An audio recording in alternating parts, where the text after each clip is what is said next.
Mardi, histoire. Nous avions déjà vendredi lecture. Nous aurons mardi histoire en tout cas les fois où je la pourrai, parce que ça fait balcarès, mais j'essaierai parce que ça me fait très plaisir. Et donc histoire sera écrite évidemment avec une Y. Donc c'est pour les anglaises, elles disent her story, son histoire à elle.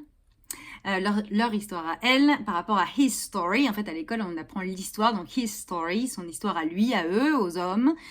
D'ailleurs, vous avez remarqué que les femmes ne sont pas apprises dans les livres d'histoire, n'est-ce pas? Et donc là, nous, effectivement, ça s'entend pas à l'oral, mais ça se lit à l'écrite. Histoire avec une Y. En tout cas, c'est ce que je proposais dans Compte à rebours. Y comme hystéra, donc matrice, utérus. C'est ça que ça veut dire, la racine hystéra.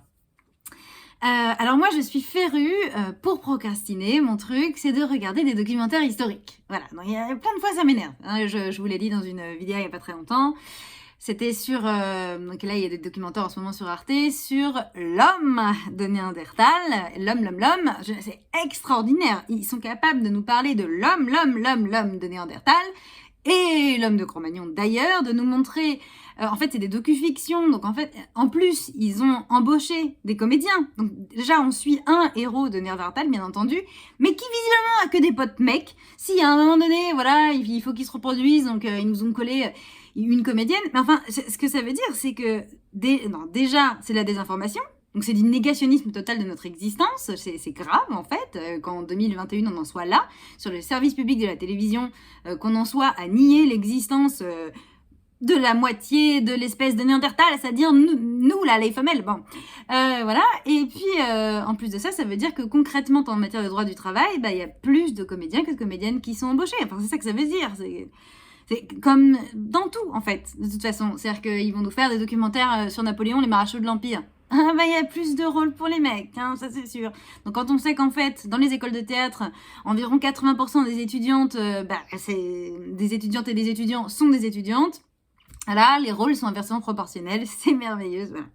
Parenthèse fermée. Donc, j'aime énormément l'histoire, malgré tout, et donc je voudrais vous parler de deux reines qui me sont très sympathiques et qui, bien que leurs existences soient séparées par 3500 ans d'histoire, en fait, il y a énormément, vous allez voir, de corrélations entre les deux, de choses qui se font écho dans les différentes étapes de leur vie. Alors, évidemment, vous allez voir, ça a vite à voir avec le patriarcat, voilà.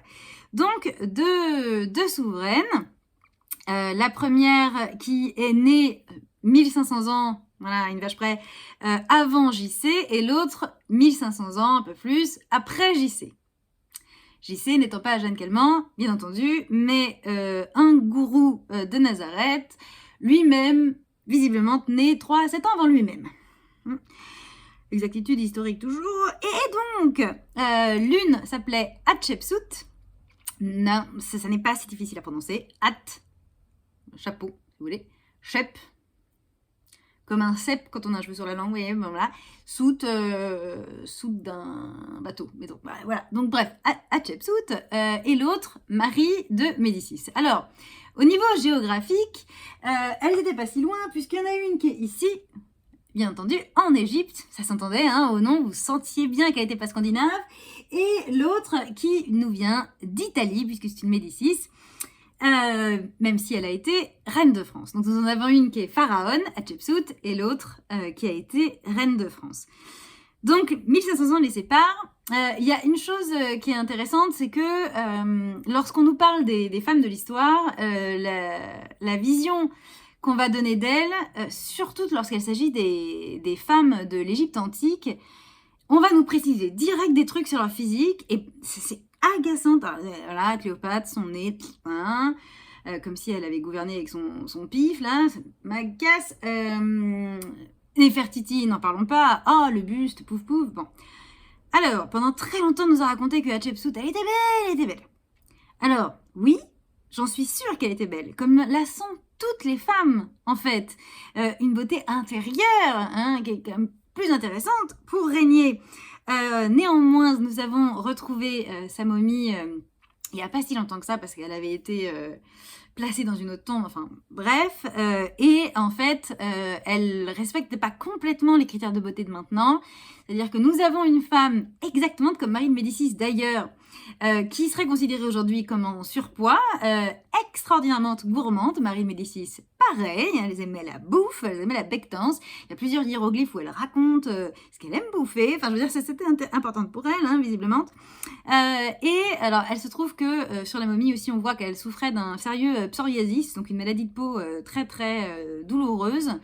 Elle avait beaucoup de marques, notamment sur le visage, et elle est décédée d'un cancer à cause de produits qu'elle se mettait pour soigner pour calmer les démangeaisons de son psoriasis et aussi pour faire office de fond de teint, en fait. Donc finalement, comme beaucoup de femmes de notre époque, elle avait un produit cancérigène pour se mettre sur la tronche, pour être plus belle.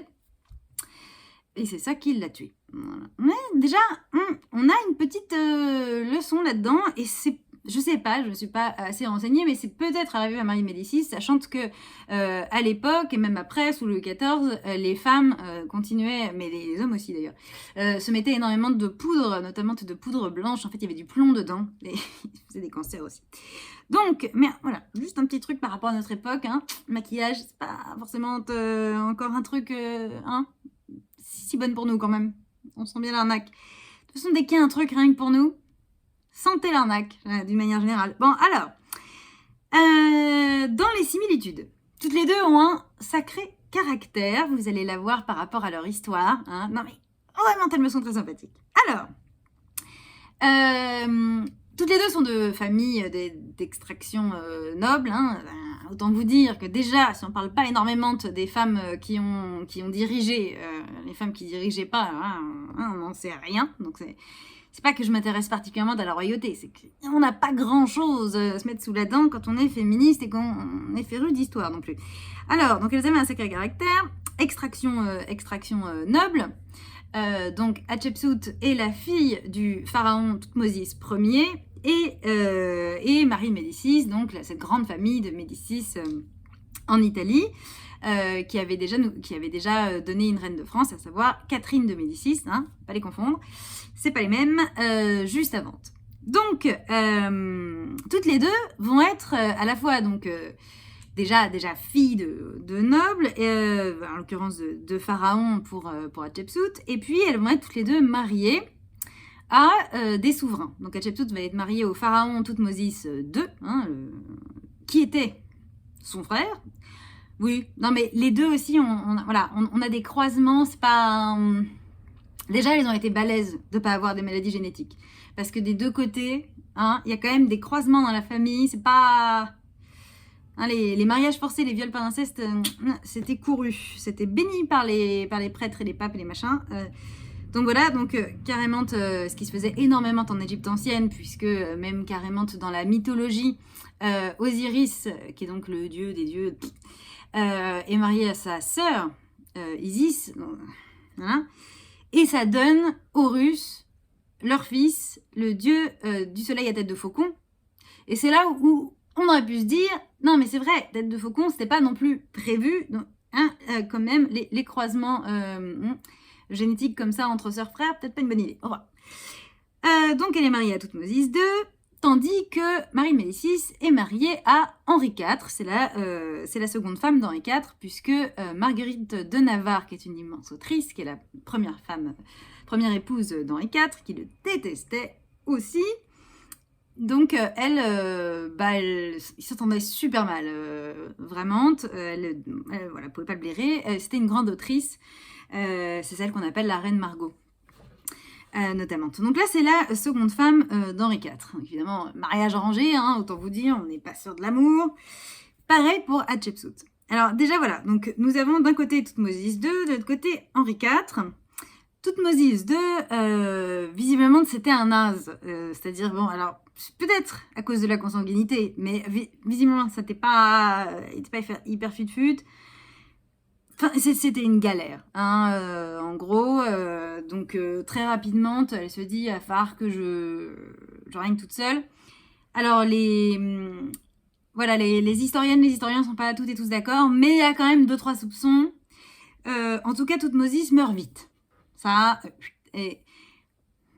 moi, je sais pas. J'ai un espèce d'instinct qu'elle y est pas pour rien non plus, dans cette mort prématurée de Thoutmôsis II, son frérot. Et de l'autre côté, Marie de Médicis donc, est mariée à Henri IV. Elle ne le supporte pas. D'abord, il s'entélaille. Bon, c'est encore il y a ça comme problème. En plus, il était appelé le ver galant. Mais en fait, donc, un homme à femme, bon, c'était DSK le gars. Enfin, je veux dire, notre bon roi Henri IV, ouais, mon œil. Donc, il passait son temps, en fait, à violer. Hein, parce que quand t'es roi, bah, la femme en face, elle peut pas dire non, de toute façon.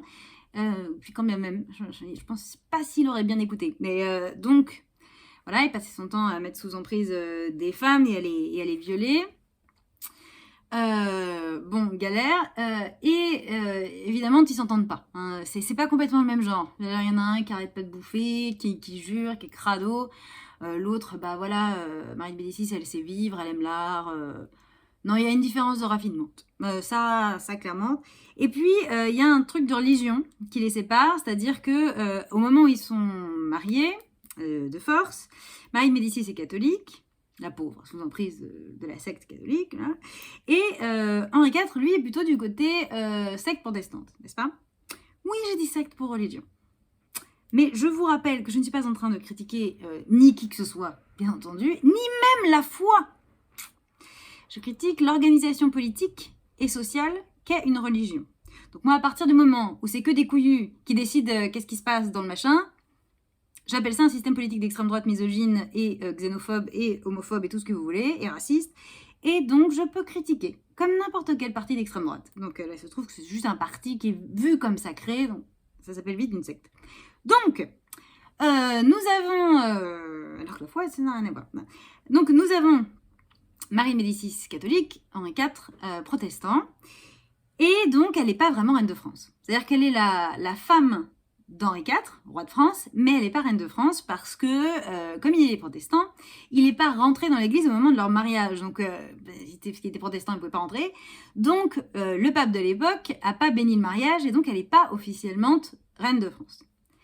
Alors, elle fait elle fait des débuts du mariage, machin, elle accouche de Louis XIII, et puis elle continue à faire des pieds et des mains pour être sacrée reine. Elle arrive à faire en sorte qu'Henri IV se reconvertisse pour la troisième fois, je crois, deuxième ou troisième fois, au catholicisme. Et puis, donc, il y a une cérémonie de mariage, donc plusieurs années avant leur premier mariage, où l'autre ne s'était pas pointé, où, comme ils sont tous les deux catholiques à ce moment-là, le pape bénit l'affaire et elle est sacrée reine de France. Et ben, comme de par hasard, c'est le lendemain, et quand même ça s'invente pas, genre, elle est drôle, c'est le lendemain que le gars, il va voir son ministre, je sais pas quoi, il prend un petit carrosse là, et puis rue de la Ferronnerie, tada, Ravaillac. Ravaillac étant le mec qui le poignarde, 3-4 fois là, dans le torse. Oh, le roi est mort. Le lendemain, mais c'est intéressant parce que s'il était mort la veille de leur nouveau mari, de leur deuxième mariage, de leur deuxième cérémonie de mariage, s'il était mort la veille de cette cérémonie, oh, compte à rebours s'est cassé la gueule. Et donc à ce moment-là, Marie de Médicis, elle n'aurait pas été reine de France, donc elle n'aurait pas été légitime à pouvoir devenir régente de France, c'est-à-dire reine-mère. Donc là, à ce moment-là, Louis XIII, il a genre 4 ans.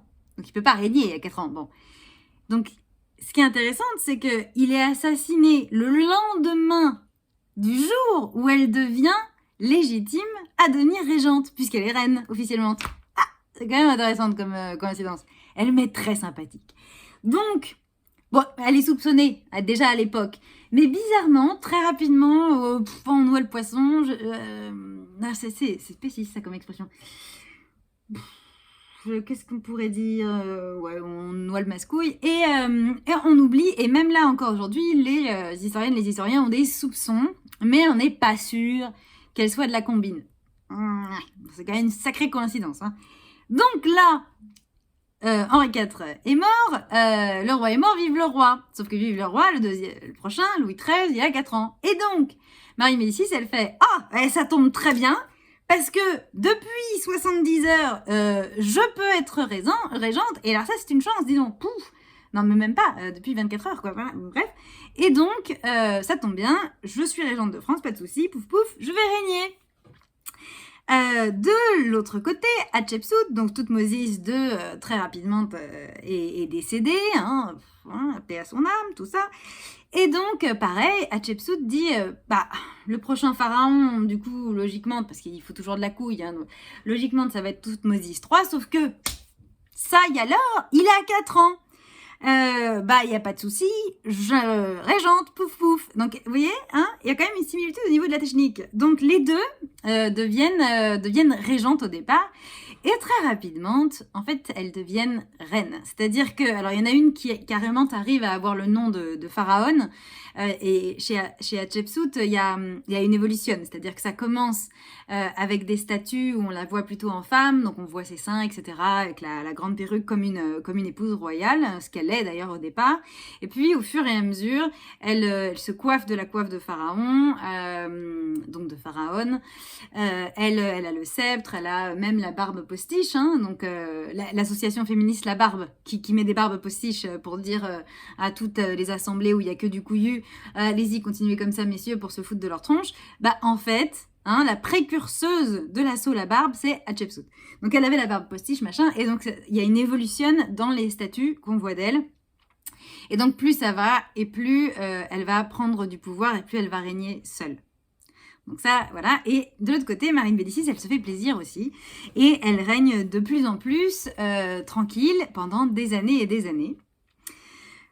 Donc ça, c'est intéressant. Les deux vont avoir donc déjà leur soi-disant successeur qui arrive.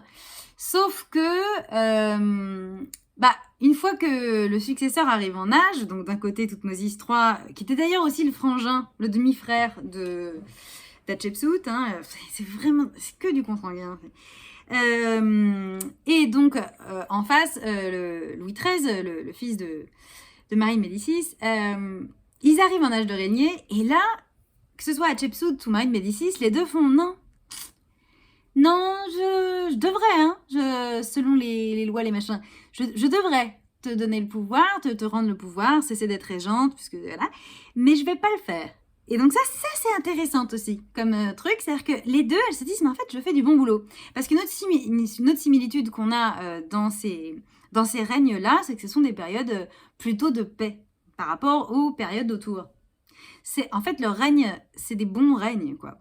Alors, tout est relatif, hein, on n'est pas en démocratie, il ne faut pas exagérer, on n'en est pas à la naissance du service public.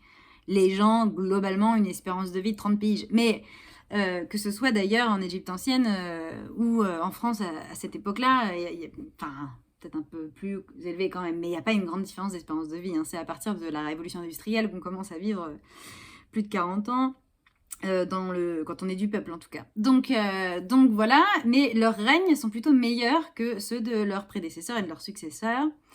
Moins de guerre. Il y a aussi tout un travail qui est fait par rapport aux égouts de Paris du côté de Marie de Médicis, etc. Donc dans l'hygiène et par ailleurs, toutes les deux sont des bâtisseuses. C'est-à-dire que toutes les deux, elles flairent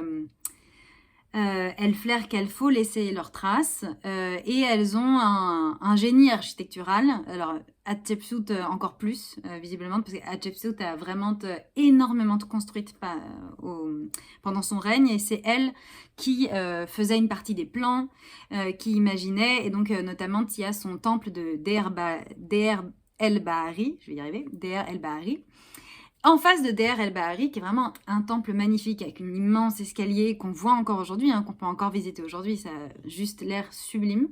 Ce sera ma première destination quand j'irai en Égypte. Il y a d'autres monuments, mais voilà, Deir el-Bahari, c'est vraiment à sa propre gloire et c'est sublime. On est d'accord, il y avait des esclaves, tout ça, hein, on est d'accord, ça change pas. Il n'y en avait pas officiellement du côté de Marie de Médicis, mais bon, en fait, vu l'état du peuple, c'était globalement pareil, hein, ça. Et donc, Marie de Médicis, elle, de l'autre côté, en face de Deir el-Bahari, elle fait le palais du Luxembourg et le jardin du Luxembourg. C'est elle qui achète les terres, c'est elle qui choisit donc l'emplacement, qui fait les premiers plans. Elle veut des jardins, elle les veut comme ci comme ça. Elle s'inspire de ces palais italiens de son enfance. Et donc, elle fait construire ce palais du Luxembourg qui aujourd'hui est le palais du Sénat. C'est là où siège le Sénat. Donc voilà, donc 2 bâtisseuses, plutôt la paix, elles gardent le pouvoir, elles veulent pas le rendre. Alors là, carrément, du côté de Marie de Médicis, on a une femme qui déteste son fils, qui trouve que c'est un gros nasbrock. Voilà, c'est une brêle. Elle le dit, hein, voilà. Et elle pense qu'il est, voilà, il est pas fait pour être roi. Elle fera du meilleur boulot. Et je pense que c'est aussi un moment où elle regarde les grandes puissances autour d'elle. Et elle voit, bah oui, il y a des reines, il y a des reines en Angleterre, il y a des impératrices en Russie, il y en aura bientôt en Autriche. Enfin, il y a quand même des choses qui se passent en Europe et nous, on est quand même un pays de pécor. Et donc, elle, toute italienne qu'elle soit et pas française, elle pense qu'elle sera meilleure reine que son fiston, qu'elle peut pas blairer. C'est là qu'il y a la journée des dupes. Donc la journée des dupes, c'est un moment où elle va être trahie par un de mes pires ennemis, à savoir le cardinal de Richelieu. Donc le méchant dans les Trois Mousquetaires, et pas que dans les Trois Mousquetaires, puisque une autre similitude qu'on a entre Hatshepsut et Marie de Médicis, c'est que les deux vont être en fait des mentoresses, à la fois pour leurs successeurs, donc Thoutmôsis III et Louis XIII, mais aussi du côté de Marie de Médicis pour Richelieu, avec qui elle va co-régenter à la fin, etc. Et il va la trahir pour Louis XIII. C'est-à-dire qu'elle va essayer de le virer, Richelieu, parce qu'il fait de plus en plus chier. Et elle croit qu'elle a réussi à convaincre Louis XIII de virer Richelieu. Et en fait, ils vont se retourner ensemble contre elle. Donc on a une alliance masculiniste contre une femme. Donc Louis XIII va l'envoyer une première fois en exil du jour au lendemain. Donc elle va quitter son palais du Luxembourg. Il va l'envoyer en exil à Blois. Là, elle va faire une espèce... donc les deux, que ce soit Hatshepsut ou Marie de Médicis, ont vraiment... l'art de la communication. C'est-à-dire que Hatshepsut, ça va passer par tout un travail de hiéroglyphes, de statuaires, de monuments, etc. On a ça aussi chez Marie de Médicis, mais on a surtout le sens de la com, dans le sens où elle pourrait en fait quitter son palais de Blois par la porte. Et en fait, elle va faire tout un truc pour montrer qu'elle s'échappe et qu'elle était enfermée. C'est-à-dire qu'elle va passer par une fenêtre en faisant vraiment ce truc des films où elle va attacher des draps ensemble et sortir avec les draps. Donc comme elle est en surpoids en plus, bon, elle fait tout un truc. Et donc elle veut que ça se sache qu'elle s'est échappée par la fenêtre. Et elle lève une première armée contre Louis XIII. Elle va enlever 2 des armées contre Louis XIII. Elle va essayer... Genre, mais quand même, elle est géniale. Il faut imaginer la force mentale qu'elle faut avoir dans un monde... encore plus misogyne, ou en tout cas d'une misogynie plus frontale qu'aujourd'hui, l'estime de soi qu'elle faut avoir pour se dire « tout le monde me dit que les femmes sont pas dignes de gouverner, moi je m'en tape, je sais que mon glandu de fiston c'est du bullshit, et par 2 fois je vais lever des armées carrément pour récupérer le pouvoir pour moi, alors je suis même pas française. » Enfin, elle avait quand même une force de caractère, et puis de l'humour, parce que c'est drôle, bon. Elle va perdre parce que forcément entre-temps l'autre avec Richelieu, bon, il avait plus de soldats. Donc, la deuxième fois qu'il l'exile, il l'exile en Allemagne, à Cologne, et elle va mourir assez seule, voilà, et dans des conditions de vie très très loin de ce qu'elle avait connu au Luxembourg. Au palais du Luxembourg. Donc ça c'est la fin injuste et tragique d'une grande reine. Trahie par des mecs. De l'autre côté, donc Hatshepsut, elle a été vraiment la mentoresse de Thoutmôsis III. Et donc elle meurt de maladie, donc d'un cancer, et il prend la suite, Thoutmôsis III. Mais là où il y a encore une similitude, c'est que d'un côté, pour Marie de Médicis, d'abord elle est donc trahie par ces 2 hommes, et ensuite il va y avoir un effacement de sa mémoire. C'est-à-dire qu'on va continuer à en parler parce que quand même, Marie de Médicis, bon, c'est un petit peu difficile de faire croire que Louis XIII est tombé du ciel. Mais en fait, lorsqu'on en entend parler par la plupart des historiens, je vais dire le mot même si j'aime pas le dire, on la fait vraiment passer pour une salope, quoi. Enfin, c'est un petit peu comme Anne de Beaujeu qui a aussi été régente du royaume, à qui on doit d'avoir relié la Bretagne avec Anne de Bretagne au royaume de France, bah, elle, c'est pareil, on nous fait croire que c'était une ordure. Enfin bref, à chaque fois qu'une femme a du pouvoir, ils vont nous faire croire que c'est la reine des salopes. Voilà. C'est faux, évidemment que c'est faux. Ou alors ils vont nous faire croire que leurs règnes sont... c'est comme par exemple pour celle qu'on appelle Bloody Mary, Marie Tudor. Son règne, il n'a pas été plus bloody, plus sanglant que le règne de son père Henri VIII. Loin de là, ni de ses successeurs. Simplement que elle... Ah oui, c'est vrai, ok, elle a fait guillotiner quelques gars, mais enfin, il y avait 70 milliards de complots à la cour pour la virer, c'était la première grande reine d'Angleterre, et il y avait plein de mecs qui, évidemment, ne voulaient pas d'une femme sur le trône, donc...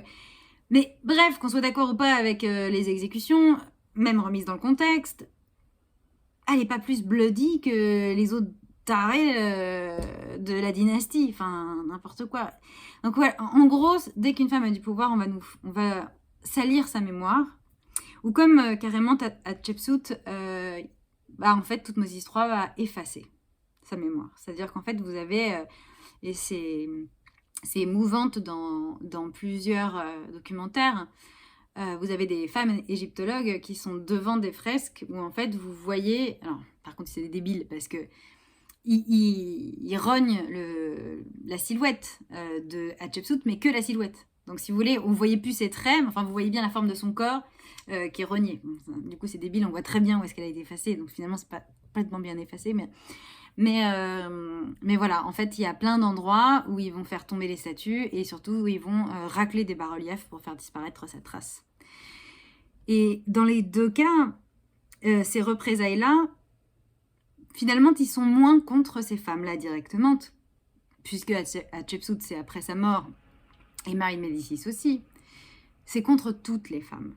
Et c'est là où on voit aussi le masculinisme politique. Enfin, c'est toujours politique, le masculinisme, mais vraiment la stratégie masculiniste politique pour empêcher d'autres femmes de prendre le pouvoir. Donc d'un côté, Toutmosis III va faire disparaître des hiéroglyphes, des fresques, des palais, l'image et même le nom à certains endroits d'Hatshepsut. De l'autre côté, on va avoir la création de l'Académie française. Pourquoi je dis ça? Vous savez que je travaille énormément sur la langue, que j'ai créé la Féminine universelle pour proposer que les femmes existent dans la langue et que donc comme la langue structure la pensée, si on parle au masculin, on pense au masculin et donc on agit dans l'intérêt des hommes. Et donc pour renverser ça et pour exploser un peu l'horizon des possibles, moi je fais l'exact inverse et je féminise tout ce qui est masculinisé d'habitude. Mais je m'appuie énormément sur les recherches d'Eliane Viennot. Et Eliane Viennot, elle a été fouillée dans l'histoire de la masculinisation du langage, même avant elle, Aurore Evin, sur la question du mot autrice et la question du mot matrimoine. Et donc je vous encourage à lire les ouvrages, les travaux de ces deux femmes-là, Aurore Evin et Eliane Viennot. Et en fait... Eliane Viennot, elle nous a écrit plusieurs livres sur cette période de la création de l'Académie française sous Richelieu. Et donc là, vous avez vraiment un homme, Richelieu, donc, qui a été aux premières loges pour trahir Marie de Médicis. C'est vraiment le vieux traître de merde, parce que c'était elle qui l'avait fait monter. Sans Marie de Médicis, Richelieu n'existe pas, en fait. L'autre, il a 3 ans, il ne peut pas le faire monter. Enfin, je veux dire, c'est Marie de Médicis qui le fait, qui l'inspire, et il la vire pour donner le pouvoir à un nul. Mais on comprend, parce que forcément, Richelieu a eu plus de pouvoir avec un Louis XIII tout Nasbrock qu'avec une Marie de Médicis qui, elle, gouvernait. Bon, c'est évident. Et puis, par ailleurs, c'est un gros masculiniste. Et donc, il va créer cette Académie française dans ce contexte. Dans un contexte où, dans plein de pays européens, vous avez des souveraines. Et dans un contexte où une reine de France a voulu garder le pouvoir, a voulu dire, mais en fait, les femmes, elles peuvent gouverner. Et moi, je veux continuer à gouverner. Et je suis plus légitime que mon fils parce que j'ai des compétences. C'est aussi un contexte où il y a de plus en plus de femmes qui font des best-sellers, donc qui sont des puissances culturelles, donc qui peuvent donner leur version de l'histoire, leurs idées. Et ces femmes-là, plusieurs d'entre elles ne sont pas des nobles. Donc, elles se font rémunérer pour leurs œuvres quand on achète leurs livres, et donc ça devient des bourgeoises indépendantes qui décident de ne pas se marier. Vous imaginez le truc. Donc c'est un moment où, que ce soit au niveau politique ou au niveau culturel, les femmes ont de plus en plus de puissance, en Europe et en France notamment, avec Marie de Médicis qui l'a connue de près. Et là, il va créer l'Académie française pour faire un backlash antiféministe. À un moment où les femmes arrivaient de plus en plus à s'émanciper, il va les sabrer, avec cette fameuse loi de grammaire inique qui débarque, le masculin l'emporte sur le féminin, alors que donc c'était pas comme ça avant. On n'accordait pas au masculin, le masculin ne l'emportait pas, la langue était bien moins sexiste, etc. etc. Il va faire disparaître des mots, des noms de métiers et de hautes fonctions pour montrer aux femmes, aux petites filles déjà, qu'elles ne peuvent plus se projeter dans ces professions, et aux femmes qu'elles n'y sont pas légitimes et que si elles y vont, c'est en terrain masculin, qu'elles sont en terrain illégitime en permanence. Donc il va faire disparaître autrice, ministresse, mairesse, ambassadrice, où il va garder que le sens femme de l'ambassadeur. Il va faire disparaître professeuses et professoresses, médecines. Il va faire disparaître en fait tout ce qu'il considère être des hautes fonctions et des métiers qu'il considère indignes des femmes en fait. Donc voilà, et ça va être vraiment un backlash énorme. Parce que, encore une fois, si la domination des hommes contre les femmes est larvée dans chaque pensée que vous formulez, parce que vos pensées, vous les formulez avec des mots, on est foutu. Comment est-ce que vous voulez penser notre émancipation si chaque mot que vous dites, chaque pensée que vous articulez joue contre vous-même? Et ils savent à quel point c'est puissant, à quel point c'est politique la langue. Sinon, on n'aurait pas autant de glandus qui nous saoulent avec un point médian ou dire bonjour à toutes et à tous, vous voyez. Si c'était vraiment pas important, ils nous foutraient la paix quand même, globalement, les académiciens et autres consorts. Et donc voilà, c'est pour vous dire à quel point ces deux femmes-là, par la force de leur caractère, elles ont forcé leur destin, elles ont pris le pouvoir, elles se sont battues pour le garder, elles se sont battues pour laisser une trace. Elles se sont battues jusqu'à la fin. Elles ont plutôt bien réussi comparé aux autres zozos autour. Et ensuite, non seulement elles ont été soit carrément effacées, en tout cas il y a eu une tentative, soit diabolisées, mais en plus, les hommes, même qu'elles avaient fait monter, qu'elles avaient formé, voire à qui elles avaient donné naissance, se sont occupés de faire en sorte que ça ne se reproduise pas, que ça ne puisse pas se reproduire jamais. Et après, elle, il y a un très très long moment sans souveraine en fait. Alors il y a effectivement assez rapidement la femme de Louis XIII, donc mère de Louis XIV, qui est régente aussi pendant un moment, Anne d'Autriche, mais on est sur un autre rapport au pouvoir, c'est-à-dire qu'elle ne peut pas du tout garder le pouvoir une fois que son fils est à la majorité, et en fait elle est co-régente avec Mazarin. On est vraiment dans un autre rapport. Je pense que justement, ils avaient tellement traîné dans la boue, Marie de Médicis, qu'il n'y avait pas l'espace, de toute façon. Et ça donnera après un Louis XIV absolu, absolutiste, comme Macron d'ailleurs. Non pas que je dise que c'est une dictature, je sais pas quoi, mais enfin, il a quand même un petit côté Jupiter, hein. Jupiter, l'État c'est moi, tout ça Louis XIV. Versailles, machin. Chasse à cour, bref, quand même 2-3 trucs qui nous énervent. Hein. Mais en tout cas, voilà, je voulais vous parler de ces deux femmes qui me sont très sympathiques. D'abord parce qu'elles ont su évincer le mec d'avant, dans le feutré. Prendre le pouvoir, le garder, construire, faire la paix, bouffer, s'émanciper de tout un tas de trucs, quoi. Donc, je voulais vous parler de tout ça. Je sais que c'est long, mais en même temps, je pense que je pourrais en parler pendant bien plus longtemps. Croyez-moi, j'ai rétréci mes trucs. Et je voulais leur rendre hommage à Hatshepsut et à Marie de Médicis. Je vous encourage à vous renseigner sur elles et sur tellement d'autres femmes de l'histoire, souveraines et aussi pas souveraines, parce que la majorité des femmes, c'était pas souveraines quand même, faut se la dire, même si dans les manuels d'histoire, si, je pense que la moitié des femmes sont des souveraines en fait, dans les livres d'histoire écrits par des hommes.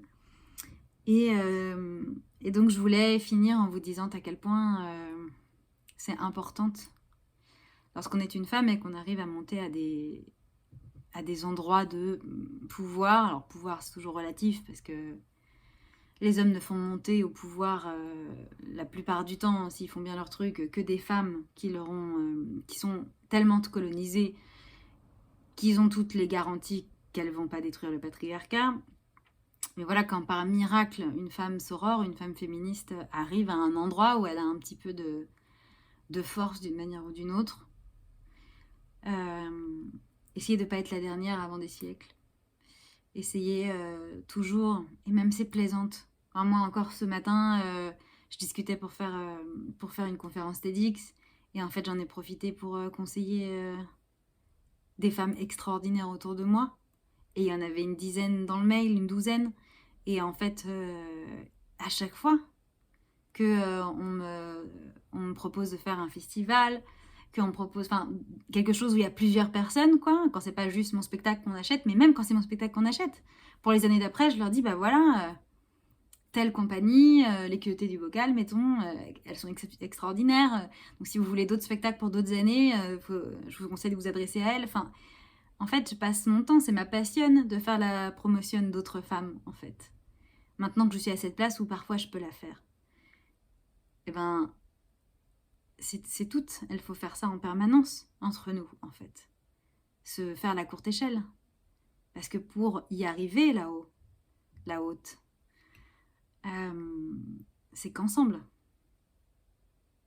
Ou sinon, c'est une, comme ça, l'arbresse qui cache la forêt, et puis il n'y a plus rien une fois que l'arbresse est tombée, quoi. Et donc ça, vraiment de sororité, entraidons-nous dès qu'on la peut, faisons la promotion des copines. Ça compte, c'est hyper important, ça change tout au plan collectif, comme individuel, ça change tout. Et puis aussi, n'oubliez pas de, comme je dis, rendre à Cléopâtre ce qui est à Cléopâtre. Je sais que d'habitude on dit rendre à César ce qui est à César. Pourquoi je dis rendre à Cléopâtre ce qui est à Cléopâtre et pas rendre à Hatshepsut ce qui est à Hatshepsut? Je pourrais, simplement que Cléopâtre, elle se trouve dans l'histoire, c'est la femme mise sous emprise par César.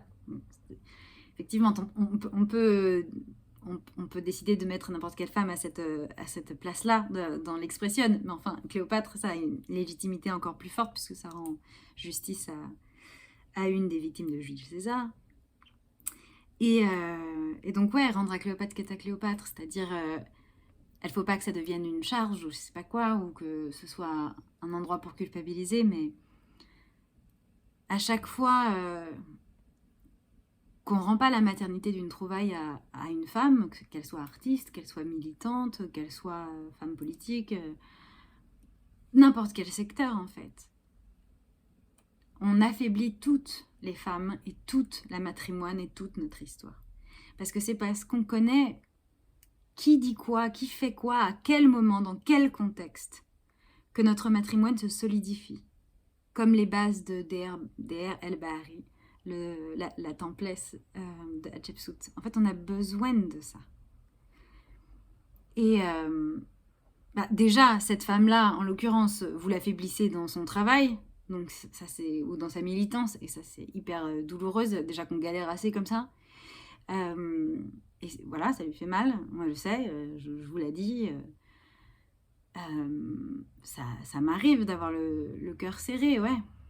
Surtout sur des expressions comme rendre à Cléopâtre ce qu'est à Cléopâtre. C'est-à-dire que cette expression-là, typiquement, souvent des personnes l'utilisent. D'abord, elles ne savent même pas que c'est moi, parce que précisément, elles l'ont lu ailleurs de personnes qui savaient que c'était moi, mais qui ne m'ont pas cité.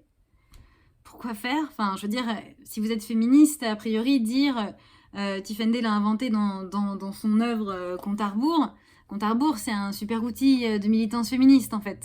En vrai, c'est un super outil de conscientisation, que ce soit le livre ou le spectacle. Donc si vous êtes féministe, même si, mettons, ma tête vous revient pas, bon, c'est misogyne, ça rime à rien, mais enfin, voilà, bah en fait, vous en fichez.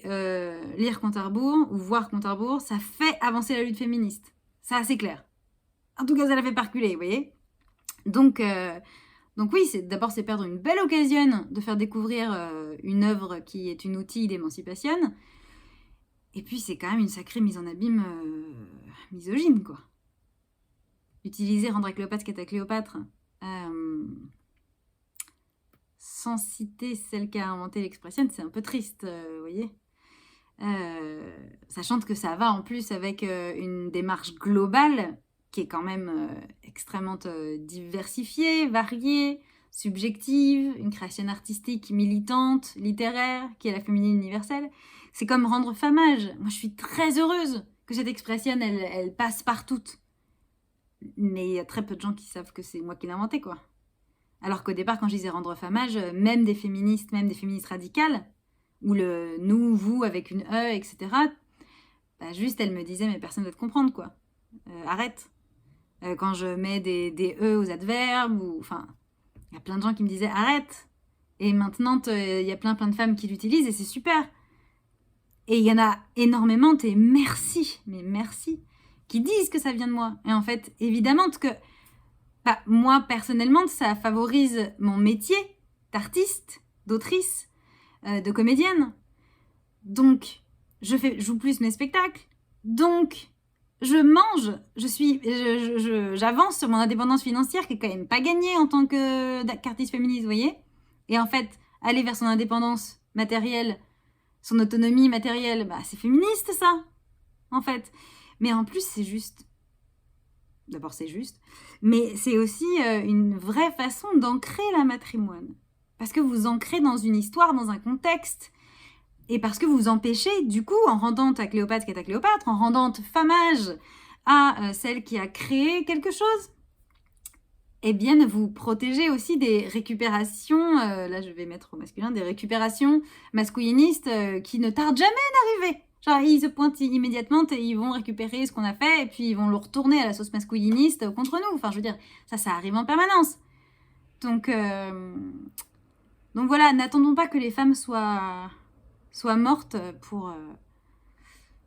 pour dire ce qu'elles ont fait et pour leur rendre famage, quoi. Et ça marche pour moi, mais ça marche pour plein de femmes. Enfin, je veux dire, lorsque...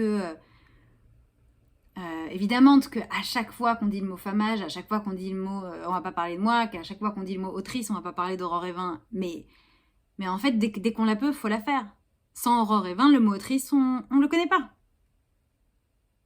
Peut-être Eliane Viennot, elle aurait pas fait toutes ses recherches, parce qu'au départ, quand Aurore Évin sort le mot autrice de l'oubli, en fouillant dans les registres de la comédie française, en découvrant ce mot-là, elle est très seule pendant une dizaine d'années. Et même Eliane Viennot a l'honnêteté, la courage, en fait, de la dire. Que pendant 2 ans, elle a bloqué, elle n'a pas réussi à dire autrice. Elle disait encore auteureux, voilà.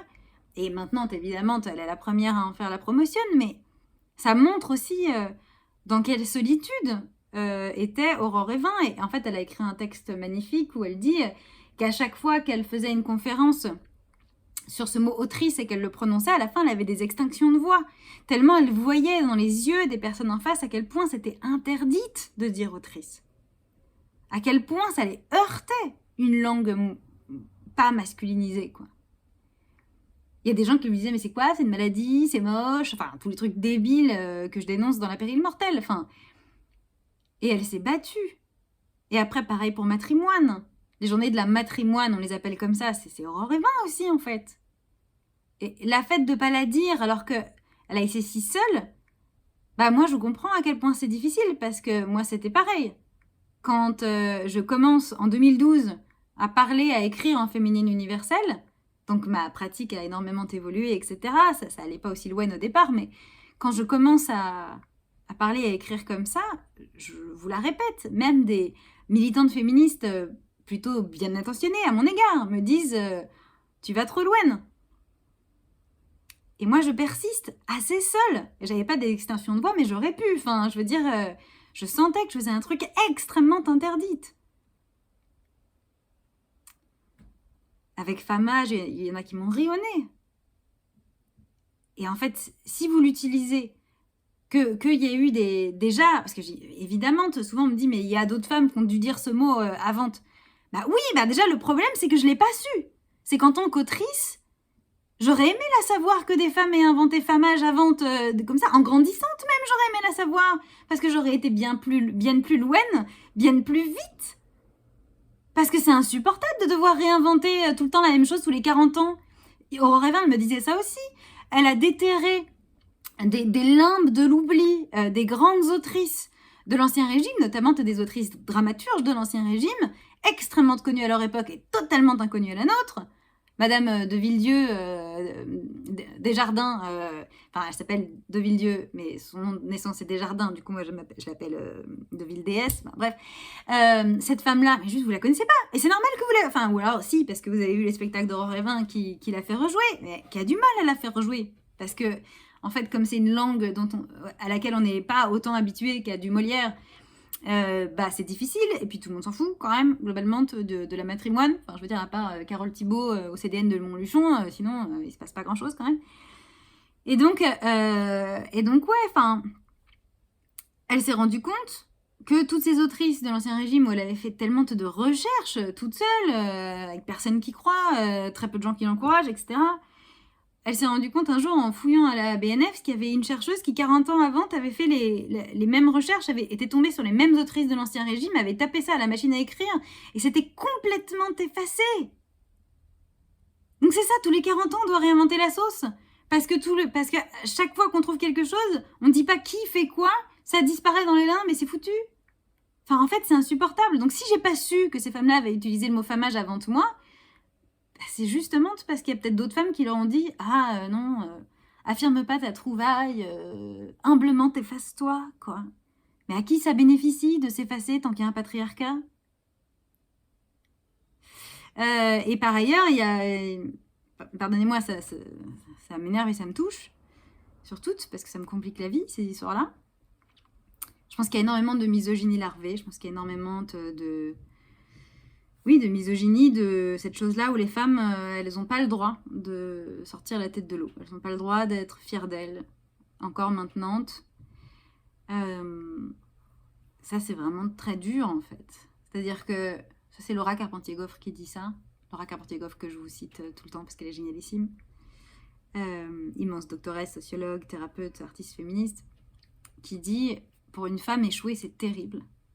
Mais réussir, c'est pire. » Je pense qu'il y a vraiment une chose comme ça, en fait, et qu'on doit adresser collectivement. Et c'est la phrase que je répète tout le temps. Quand une femme brille, elle ne fait pas d'ombre, elle éclaire. C'est dans le mot, en fait, briller. Et voilà, et je pense que c'est extrêmement importante pour qu'il n'y ait pas à nouvelle, dans 40 ans, une femme qui invente une équivalente à sa façon de la féminine universelle, qu'elle nommera sûrement autrement, etc. Mais parce qu'elle me connaîtra absolument pas, ni moi ni mon travail. Enfin, c'est épuisante. Et par ailleurs, c'est une fête. Si aujourd'hui il y a autant de personnes, autant de femmes féministes qui disent le mot famage, d'ailleurs on dit, parenthèse, on dit une famage, pas un famage évidemment, qui disent rendre famage, en fait c'est grâce à moi, clairement. C'est parce que pendant presque 10 ans, je me suis battue, je l'ai dite dans énormément de publications sur les réseaux sociaux, dans mes spectacles, dans mes conférences, dans mes formations, etc. Enfin, et j'étais vraiment très seule. Donc voilà, je pense que Hatshepsut et Marie Médicis, elles avaient compris que l'humilité pour les femmes, c'est une arnaque, en fait. Et que si on laisse pas de traces, et que si on fait pas gaffe à laisser des traces, on disparaît. Et même en essayant de les laisser comme elles l'ont fait, on disparaît. Alors, comme on a d'autres moyens aujourd'hui, comme on a les réseaux sociaux, essayons de nous serrer les coudes, de nous serrer les ovaires, et de nous entraider, de nous rendre famage les unes les autres, de rendre Cléopâtre qu'à Cléopâtre, de connaître notre histoire avec une œil grecque. Soyons fiers de nous. On a de quoi l'être chacune. Et on n'a pas à être effrayé par la lumière des autres femmes, en fait. Chaque femme qui avance, elle trace une route pour les autres derrière. Et souvenons-nous de ça à chaque fois qu'on peut aider, à chaque fois qu'on est en position d'aider. Vous ne regretterez pas d'aider des femmes en fait.